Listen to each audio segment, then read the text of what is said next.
Praise the Lord. So, yan na ha. Ang ating mga gawain ay patuloy po mga kapatid.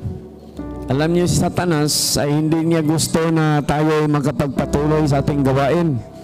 Kaya maraming hadlang, no?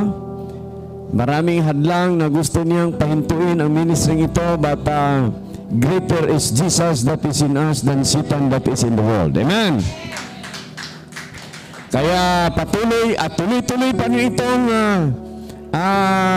magmiministeryo sa mga taong gustong maka-experience ng kapangyarihan ng Panginoon. Una, sa pagbabago ng kanilang buhay.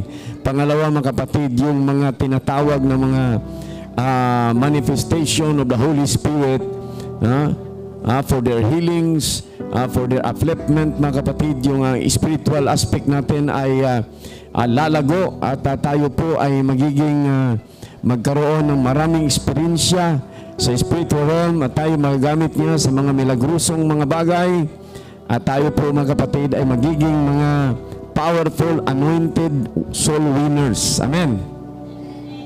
Hallelujah. Blessed be the name of the Lord.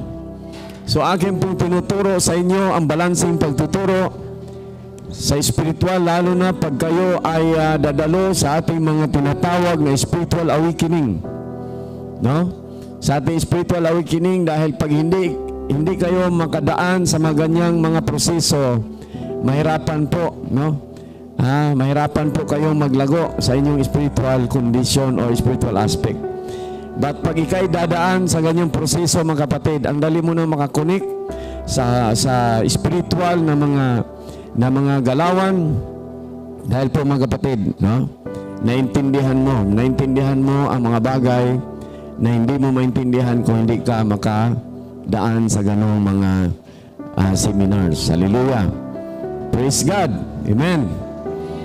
Kaya mga kapatid, kung meron tayong next na schedule, ay huwag niyong hayaan na hindi kayo makadalo.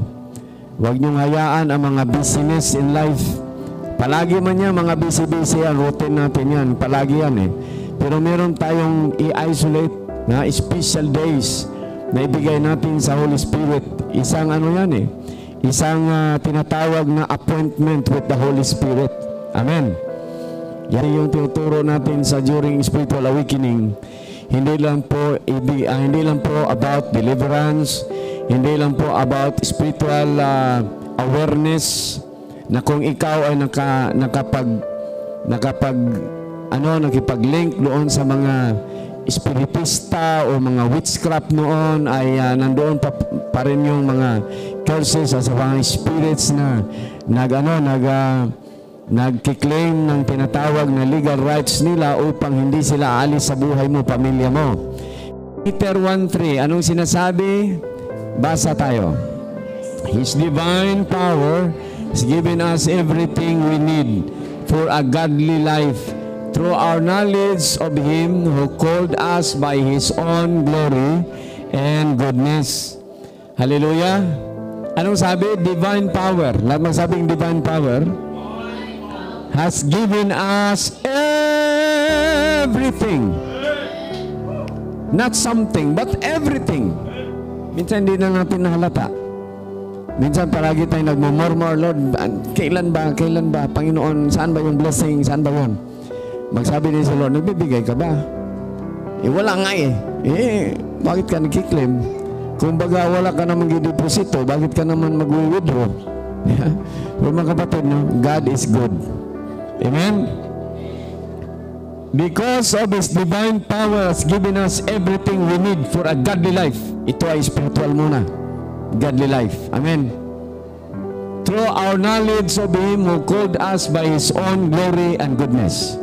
So, ibig sabihin, pag sabing everything, not only financial, but spiritual, material, intellectual, emotional, physical, blessing, relational. Hallelujah, praise God. Hallelujah. Blessed be the name of the Lord. Amen? Hallelujah.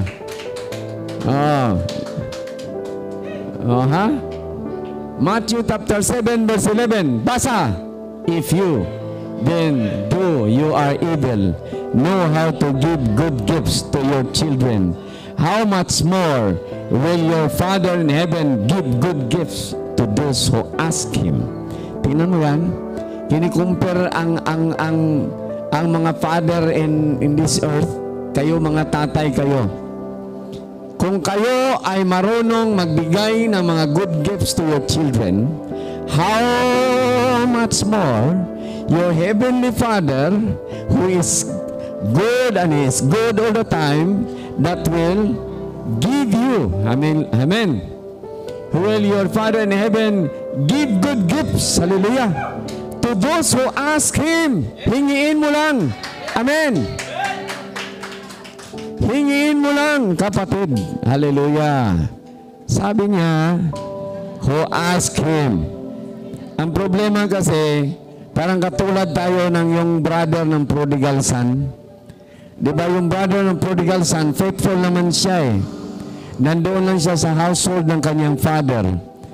Pero yung dumating yung prodigal son na nilastay ang pera ng kanyang tatay na pinapa-inherit sa kanya, bumalik nung walang-wala na, ni-restore ng tatay, binihisan, at gumawa pa ng festival doon, nagpakatay pa ng baka.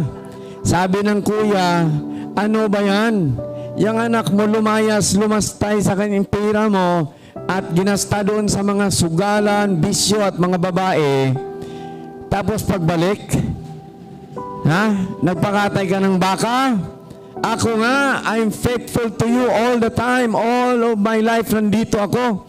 Hindi kita iniwan. Pero kahit isang kambing man lang hindi ka nagbigay sa akin na aking ipakain sana sa aking mga barkada. Anong sabi ng tatay? Anak, lahat ng akin iyo rin. Wow, ang ganda ng word, no? Lahat ng akin iyo rin. Ganun din ang ating Heavenly Father. Kasi tagapagmana na tayo with Jesus, sabi niya, lahat ng akin iyo rin. Ibig sabihin, we have the right to claim the blessing of our Father. Amen.